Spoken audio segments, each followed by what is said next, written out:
Let's go. All right. Hello, my name is Ruth Nelson, and welcome to the first MasterCoaches Wednesday Weekly Buzz.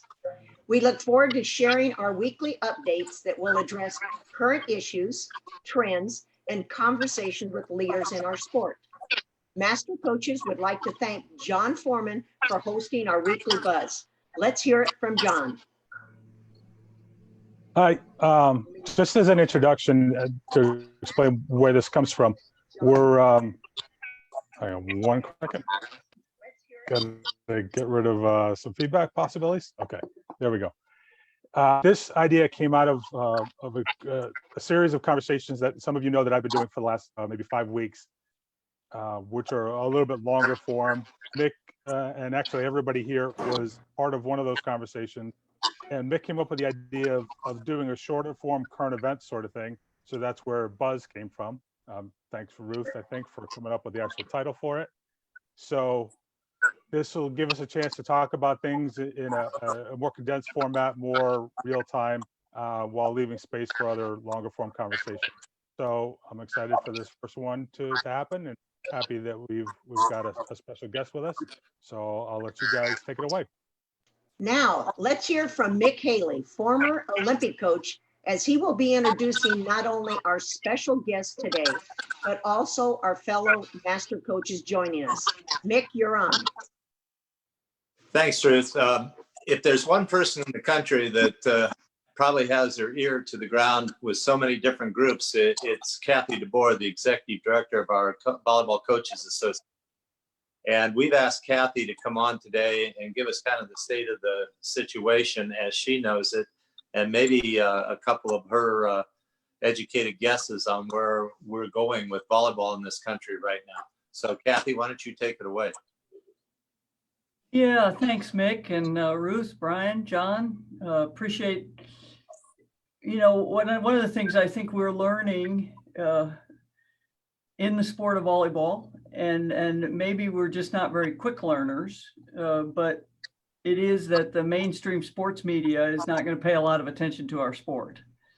And so social media has given us a great opportunity to amplify what we're doing and talk about what we're doing. And so I appreciate you using these venues for us to be able to reach the really hundreds of thousands of people that do care, but may not be finding us on the regular sports broadcasts. So the COVID-19 pandemic here is going to have some very, very dramatic impacts on higher education. And all of you know that the model for sport development in the United States is unique around the world in that we develop our elite performers through our colleges and then through our high schools. I mean, our sports are developed through our colleges and our school system. And so there have been some real shocks to the system here with the recession, maybe heading into a depression that has been caused by the pandemic.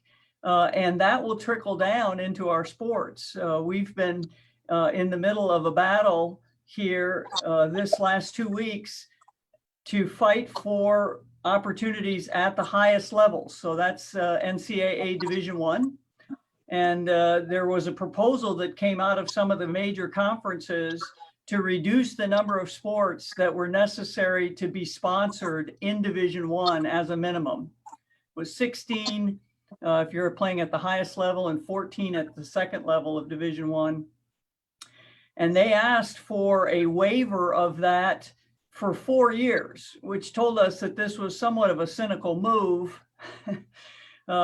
because no one thinks we're going to be in a pandemic for 4 years. So it was a bit of a cynical move to say, hey, we really don't want to have this as a public debate, the value of intercollegiate athletics at the highest levels.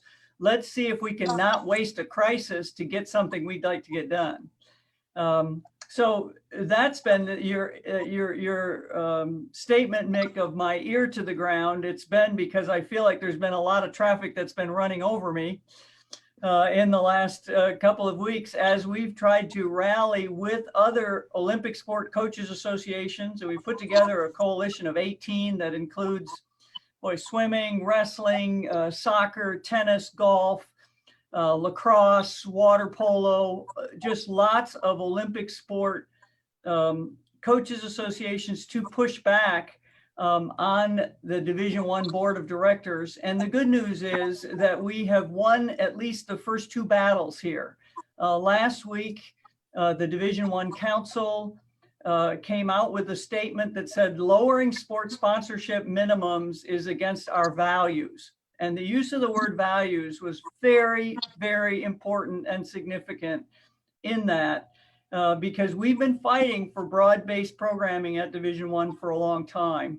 And this is one of the first times that we've actually seen the leadership of Division I use that word in conjunction with broad-based sports programming. So today, the board of directors, who could have overruled the council, but is affirming that broad-based sports programming principle. And so, Mick, that's not an overarching view of what's happening in athletics, but it was very significant in that if we would have lost opportunities for men's volleyball, women's volleyball, beach volleyball at the highest levels in the United States, it would have ripple effects throughout colleges, throughout high schools, and I think throughout the world, in that so many elite athletes seek opportunities to participate here in the United States. So that's what's been occupying a lot of the AVCA. We've also been working really hard on return to play and what are the things we need to be able to do to return to play in the fall. And so why don't I toss it back to you and see what questions that you have from you or the other master coaches here, or John, about some of those issues. Well, I just have one that I asked you before, but what's your best guess for this fall? Yeah, and as long as you'll say yes and affirm that this is my guess, but I believe we're going to play this fall.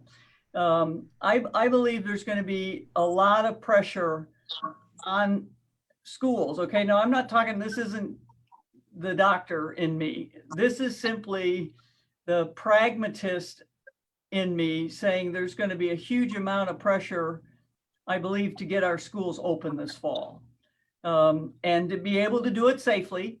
But I think we're going to be moving towards much more availability of testing, much more availability of knowing more about this virus all the time. And we've got to get our schools back open. So I believe that we're going to have high schools and elementary schools and colleges back open this fall.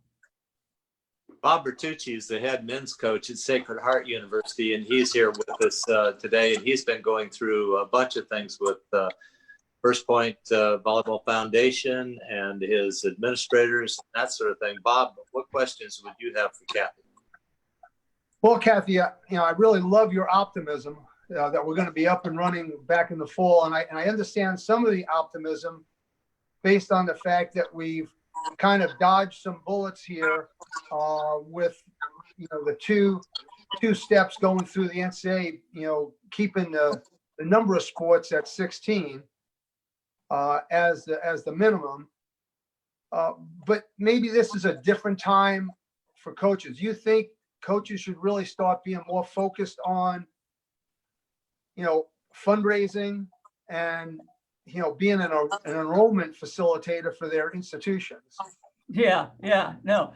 And so you never heard me say that we're going to be back to normal this fall. We're not going to be anywhere close to normal this fall. And I don't know if we'll ever, well, I don't know about that. I'm not going to make evers, but this fall is not going to look anything like normal. And Bob, you've made a very important point. We as coaches have had the privilege, there's just been enough resources in the system that we've been able to say, hey, I'm a volleyball coach. I just care about the gym. Just let me train my team. Let me scout my opponents. Let me recruit for my future. And hey, folks in the institution, you take care of everything else. And oh, by the way, increase my budget because I need to travel more. I need a bigger expense account. I need to have more scholarships. I think we're very, very likely. I know we're entering a fall where that's not going to be the case. I talked to a Division I coach this morning who said their schedule was their athletics administration already told them their schedule would be cut to 19 matches, which is the minimum that you can play and still count women's volleyball as a season. So it would be from 28 matches to 19. There would be no air travel. They would be on buses and in vans. They would not have a spring season. That would be canceled. And they didn't know how much, if any, preseason they were going to be able to fund bringing their athletes back to campus. So, what our argument was with the battle in Division I is we can survive. We can live with cuts, not we don't like them, but we can live with them. We can survive cuts. We cannot survive extinction. And so there will be cuts. And we will feel them a lot this fall. And so, Bob, to your point about anybody who's going back to their campus this fall without a booster club, without a list of people that you're calling now and saying, hey, just wanted to update you on our program. Just hope we can count on you to come and support us in the fall. We're really looking forward to getting back to campus, building a support group of influencers. Is not seeing that there's going to be a new day here where those who can bring resources to the campus will be more valuable, and administrators will be looking to coaches. They will love coaches who can help themselves and also help the institution. Well, thanks, Kathy, for clarifying that, because I feel like it's really going to be incumbent on our coaches, high school or college, to be a little bit more creative and look at solving problems and not being the cause of problems. Right. But maybe Brian has a question for you. Brian? I think Brian might be muted right now. I might be muted. Yeah, you're Can you good hear now. me? Now you're good to Okay. go. Okay. You mean all those years I could have gone in and asked for more money? All those good years? I missed out on that. Like, Kathy, my concern really is overall for the sport. But I also, what do you know? You're talking about cuts. What do you hear at the high school level, the college level? I heard what you just said, but are there high school programs in jeopardy of being cut?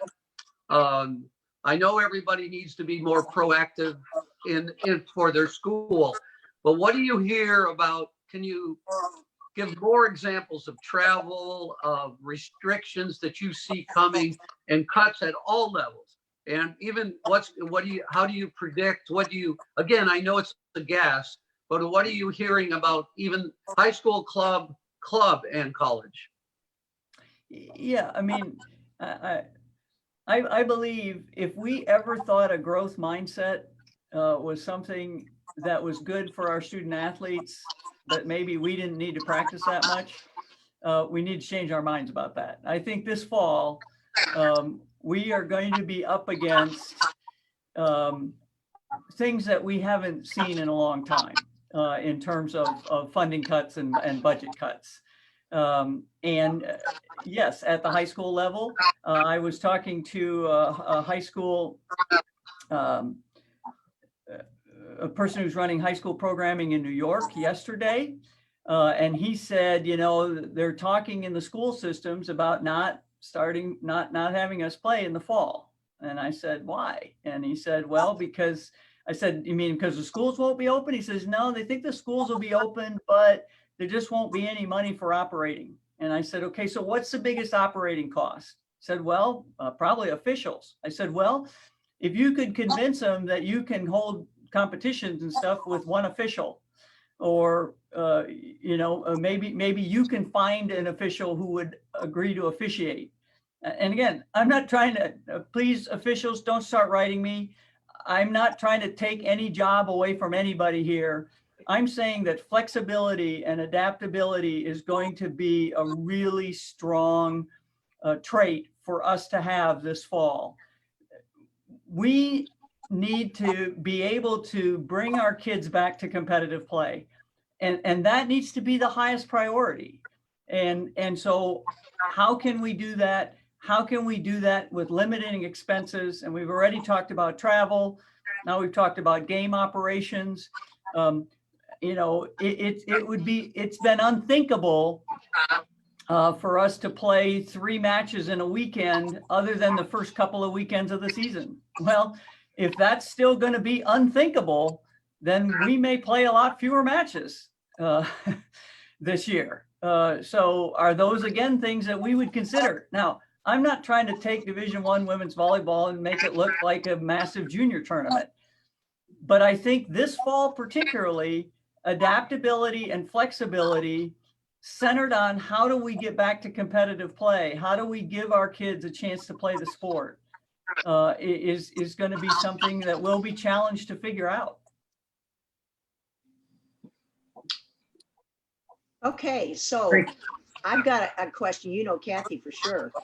As I was listening to you think, and also over the last few weeks, listening to college coaches, listening to club coaches, and listening to high school coaches specifically, it seems like of all times, like what we started when we first started coaching, is that we no longer can be narrow-minded. We must include, we can't not help other sports, because we need to focus in on connecting with our administrators. We need to connect with our coaches.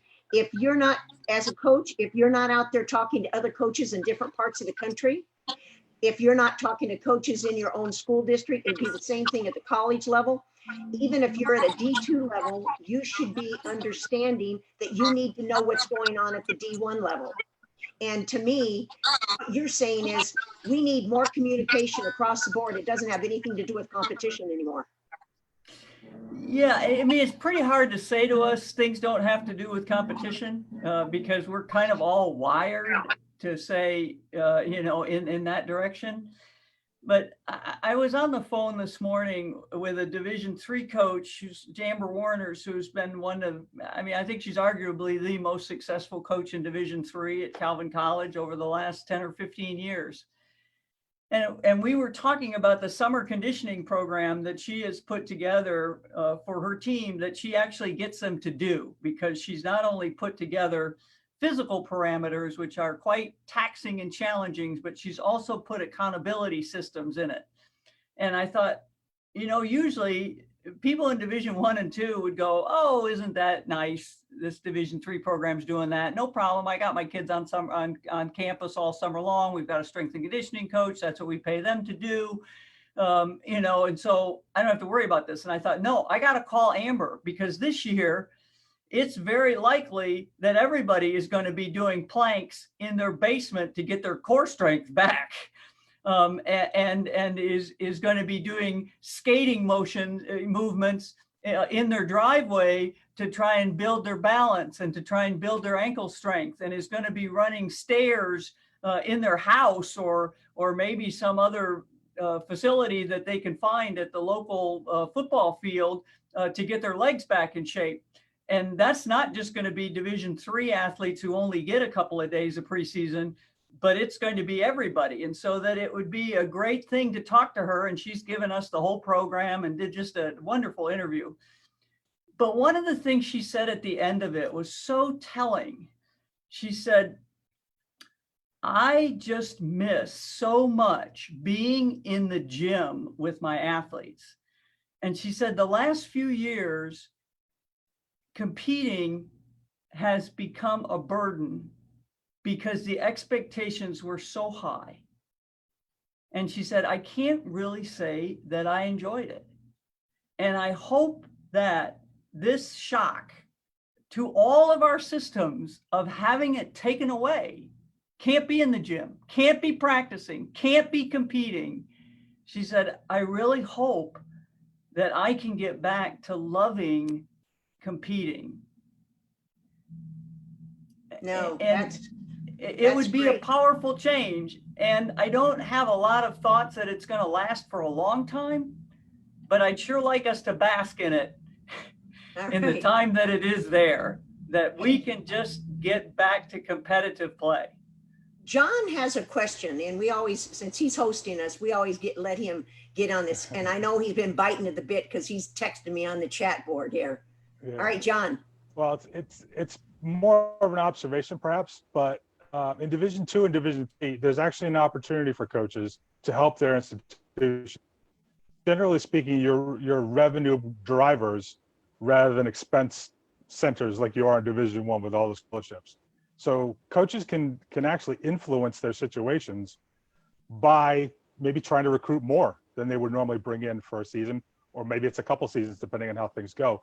This is a situation. I've got a friend who coaches in England who was in this very same situation because the institution is panicking because they're expecting a drop in enrollment. So he's there pushing, hey, I can bring in X number of more players, bring in X amount more revenue, and they're all over it. Right, right. No, a very, very good point. Most colleges are tuition driven. All right, I would say 80% of schools in the United States are tuition driven, not the large publics, and certainly not some of the elite privates.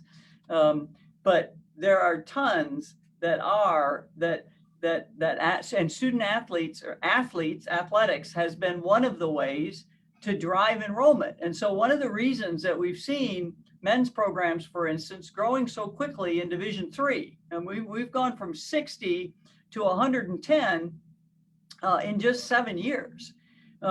Beach programs have been added at a rapid pace. One of the reasons is because these are lower cost sports, from an equipment standpoint, from a training standpoint, and yet they're bringing students to the campus who may be on partial scholarships. In Division III, they're not on scholarship at all, but who are paying part of their own way to come to the campus. And athletics is a magnet for students.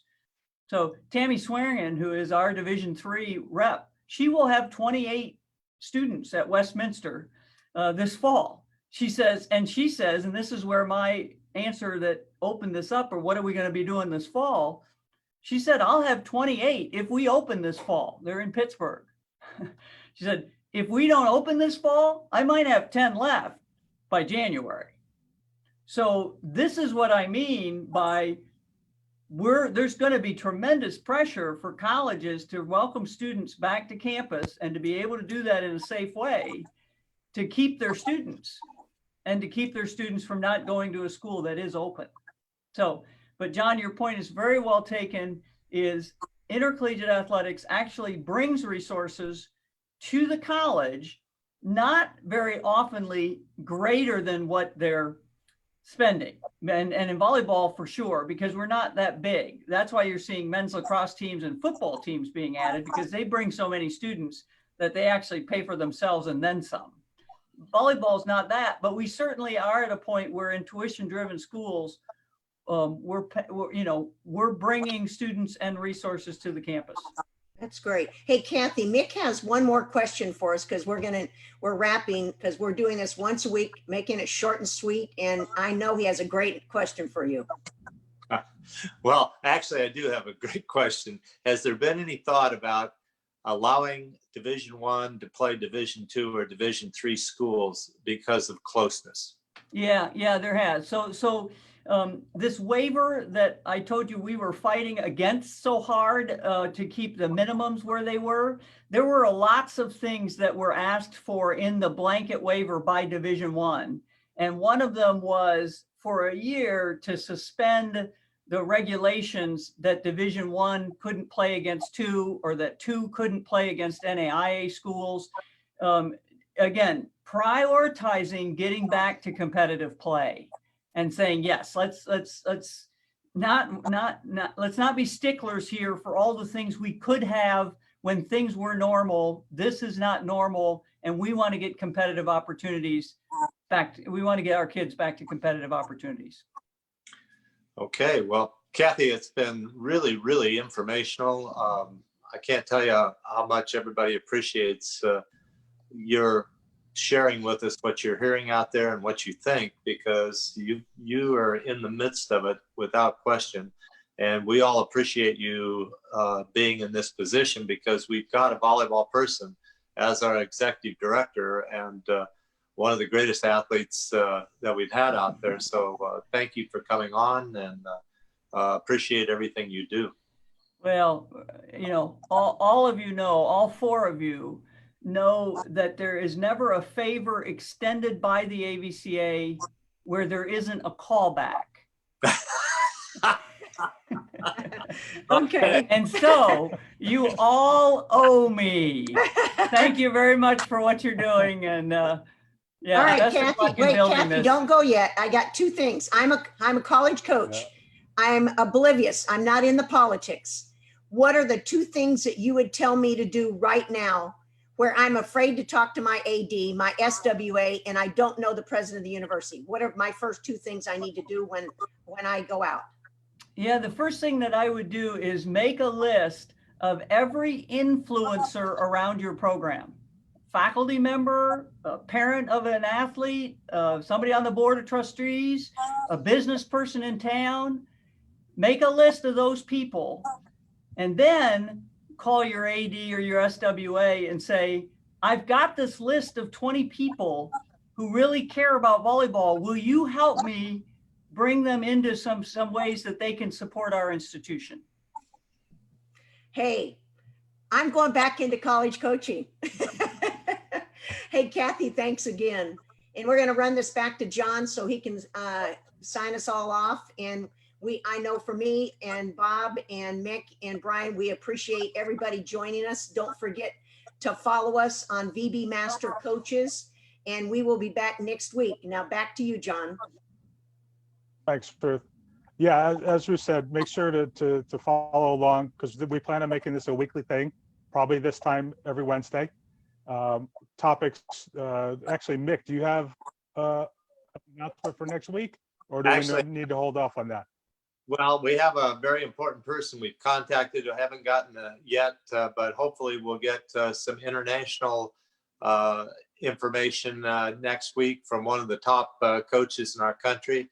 And if he can't come on, we will hear from First Point Volleyball Foundation Executive Director Wade Gerard.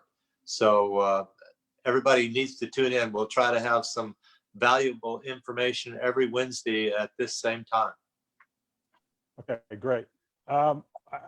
This is going to be a running thing, so we want to hear your input, whether it's on this conversation, on anything else that happens to be going on in the world of volleyball. So you can definitely tweet at us, as Ruth said, at VB Master Coaches. I'm at Coaching VB. You can hit me up on my Facebook page. You can leave comments on these videos. We're going to be using these as sources for material moving forward. So absolutely stay engaged in the conversation, and thanks for coming out.